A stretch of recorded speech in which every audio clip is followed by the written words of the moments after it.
চোখ দিয়ে পানি পড়ার মতন একটা ঘটনা। হাতে সময় থাকলে এবারে দিকে দেন, ভালো লাগবে। চোখ দিয়ে পানি পড়ার মতো একটি ঘটনা, সময় থাকলে শুনে যাবেন। 3 দিন হলো হযরত মুহাম্মদ সাল্লাল্লাহু আলাইহি ওয়াসাল্লাম মদিনাতে নেই।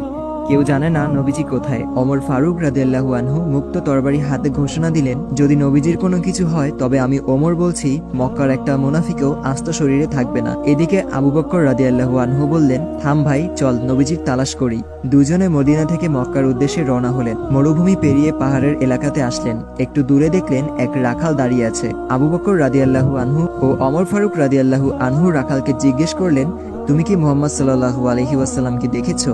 রাখাল উত্তরে বলল, আমি মুহাম্মদ সাল্লাল্লাহু আলাইহি ওয়াসাল্লামকে চিনি না এবং আপনাদেরকেও চিনি না, তবে ওই পাহাড়ের উপরে একজন লোক ইয়া উম্মতি বলে কাঁদছেন। আবু বকর রাদিয়াল্লাহু আনহু ও ওমর ফারুক রাদিয়াল্লাহু আনহু বুঝতে বাকি ছিল না ওই লোক আর কেউ না, দয়াল নবীজি হযরত মুহাম্মদ সাল্লাল্লাহু আলাইহি ওয়াসাল্লাম। রাখাল আবার বলল, লোকটির সাথে সাথে আমার সব উট ভেড়াগুলো কাঁদতেছে আর খাওয়া বন্ধ করে দিছে, আপনারা ওনাকে নিয়ে যান, তা না হলে আমার সব উট ভেড়াগুলো কাঁদতে কাঁদতে মরে যাবে।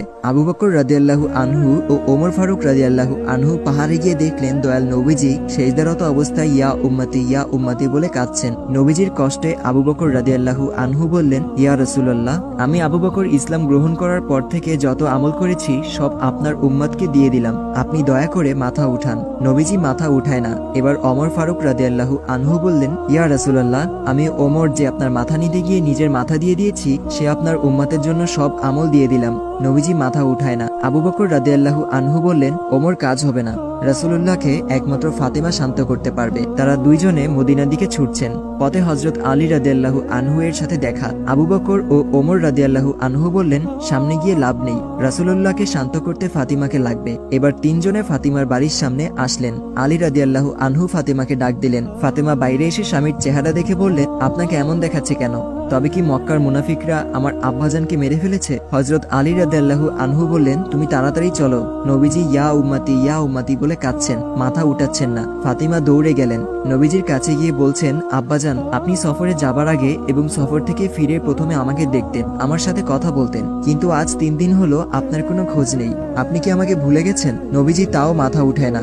ফাতিমা রাদিয়াল্লাহু আনহু বললেন, আব্বাজান, আমি আপনার ফাতিমার সব নেকি আপনার উম্মতকে দিয়ে দিলাম। নবীজি মাথা উঠায় না। নবীজির দুই পাশে হাসান হুসেন দাঁড়িয়ে বলতেছেন, নানাজান উঠেন।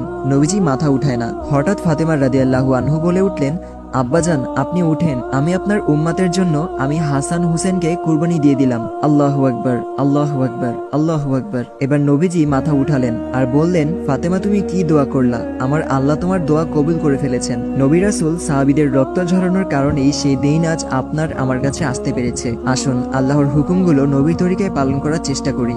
আমিন। ভিডিওটি ভালো লাগলে অবশ্যই শেয়ার করবেন।